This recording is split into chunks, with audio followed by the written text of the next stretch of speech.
Jesus के पैदा होने के 500 साल पहले भारत और नेपाल की तराई में एक राजकुमार पैदा हुआ, जिसने एक लंबा और मुश्किल सफर तय करके निर्वाण प्राप्त किया। ये प्रिंस कोई और नहीं बल्कि गौतम बुद्ध थे।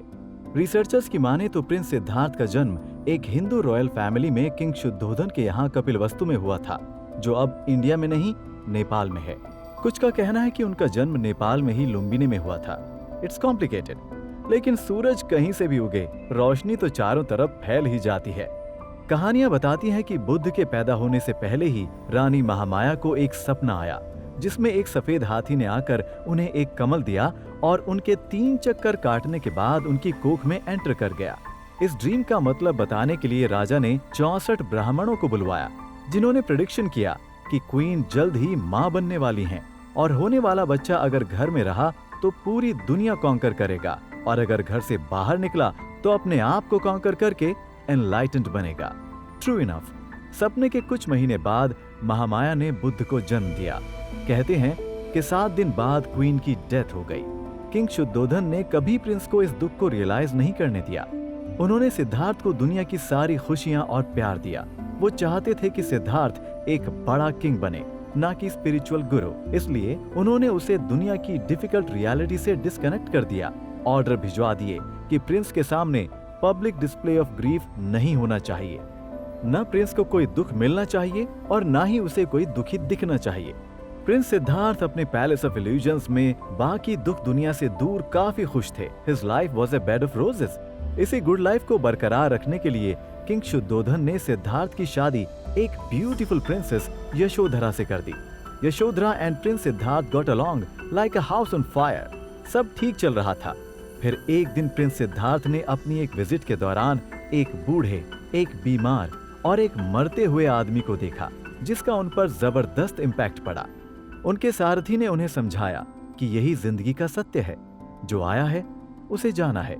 ये सारे दुख सिद्धार्थ को ओवरवेल्म करने लगे। क्या सब बूढ़े होते हैं? क्या सब बीमार होते हैं? क्या दुख से बचने का कोई तरीका नहीं? जब सिद्धार्थ 29 साल के थे, तब उनका और प्रिंसेस यशोधरा का एक बेटा हुआ। बेटे के होने की खुशी के बजाय सिद्धार्थ को लगा कि अब वो इस संसारी मायाजाल में पूरी तरह से फंस गए हैं। उन्होंने अपने बेटे का नाम भी रतन राहुल रखा। राहुल यानी शेकल और ऑर्नामेंट। किंग शुद्धोधन ने प्रिंस सिद्धार्थ को परेशान देखा और झट से उन्हें रिझाने के लिए एक बड़ी पार्टी दे डाली।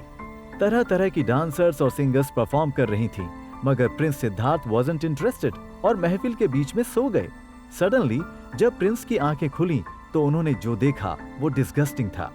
सुंदर डांसर्स जमीन पर लेटी हुई, पसीने में भीगी हुई, खर्राटे लेती हुई। The spell broke. सिद्धार्थ वहां से बिजली की तरह निकले और अपने सारथी से घोड़ा तैयार करने के लिए बोल दिया। पैलेस ऑफ इल्यूजन्स की कड़वी सच्चाई उन्होंने उस रात देख ली थी। उन्हें दुनिया का दुख मिटाने के लिए कुछ अर्जेंट सोल्यूशन चाहिए था। दुनिया जिसे उन्होंने एक जलते हुए घर की तरह बताया है। सिद्धार्थ यशोधरा और राहुल को दूर से बाय करके उन्हें सोता हुआ छोड़कर निकल गए। बुद्ध कंठक पे बैठे और कपिलवस्तु से दूर निकल गए। अनोमा नदी के किनारे पहुंचकर बुद्ध ने अपने बाल काट दिए और अपने गहने, कपड़े और जेवर सारथी और घोड़े के साथ वापस घर लौटा दिए। अब वो प्रिंस से मंक बन चुके थे। 6 साल तक बुद्ध ने कई अलग अलग गुरुओं से अपने सवालों का जवाब मांगा, कई तरह की तपस्या की, भूखे रहे, चावल के एक दाने पर दिन काटे और एकदम मृत्यु के करीब पहुंच गए। उन्हें अपने सवालों का जवाब तब भी नहीं मिला। एक दिन जब बुद्ध भूखे पेट और बीमार ध्यान में थे, तब सुजाता नाम की एक लड़की ने उन पर तरस खाकर उन्हें खीर दी। सुजाता की ये सिंपल काइंडनेस सिद्धार्थ को अंदर तक छू गई। उन्हें समझ आ गया कि बाकी सब ढकोसलों में कुछ नहीं रखा। हम अपनी डिजायर्स के अधीन हैं। हमारी डिजायर्स ही हैं जिनकी वजह से हम कुछ ऐसा कर जाते हैं जो मानवता के हित में नहीं होता, और इंसानियत ही सबसे इम्पोर्टेंट है। उसी रोज बुद्ध प्रण लेकर पीपल के पेड़ के नीचे बैठ गए। उन्होंने कसम खाई कि कुछ भी हो जाए, जब तक उन्हें उनके सवालों के जवाब नहीं मिल जाते, वो वहां से हिलेंगे तक नहीं। सिद्धार्थ जैसे जैसे एनलाइटनमेंट के करीब पहुंचने लगे, वैसे ही उन्हें परेशान करने के लिए हर तरह के थॉट्स आने लगे। सिद्धार्थ शांत ध्यान बनाकर बैठे रहे। अचानक मारा डेविल ऑफ डिजायर अटैक्ट। उसने सिद्धार्थ का ध्यान तोड़ने के लिए अपनी सारी पावर्स लगा दी। जब किसी का कुछ फायदा नहीं हुआ तो उसने सिद्धार्थ को ललकार कर पूछा, इस जंगल में पेड़ के नीचे बैठ के अगर तुम्हें ज्ञान की प्राप्ति हो भी जाए सिद्धार्थ, तो कौन मानेगा कि तुम बुद्ध हो और कौन होगा तुम्हारा गवाह? सिद्धार्थ ने मारा को कोई जवाब नहीं दिया, बस हल्के से अपने हाथ से धरती को छुआ और उसे अपना साक्षी बना लिया। कहते हैं the earth shook at that moment. सुबह होने से पहले ही गौतम शेर की तरह दहाड़े और पूरी दुनिया हिल गई और कहते हैं कि आकाश से फूलों की बारिश होने लगी। वो सिद्धार्थ से बुद्ध बन चुके थे। उन्हें उनके सवालों का जवाब मिल गया था। 35 इयर्स की उम्र में वो सिद्धार्थ से गौतम बुद्ध बन चुके थे। आज इस पीपल के पेड़ को बोधि ट्री के नाम से जाना जाता है और उस जगह को बोध गया के नाम से। कहते हैं एनलाइटनमेंट के बाद भी बुद्ध काफी दिनों तक उस पेड़ के नीचे बैठे रहे। फिर वो निकल पड़े अपना मैसेज फैलाने। करीब 100 किलोमीटर दूर सारनाथ में उन्हें अपने 5 पुराने साथी मिले। एनलाइटेंड बुद्ध से मिलकर उन साथियों ने बुद्ध से धर्म की दीक्षा ली। इसे टर्निंग ऑफ व्हील ऑफ धर्मा भी कहा जाता है। इस तरह हुई बुद्ध धर्म की स्थापना। अपनी जिंदगी के बाकी साल बुद्ध घूमते रहे और धर्म का प्रचार करते रहे।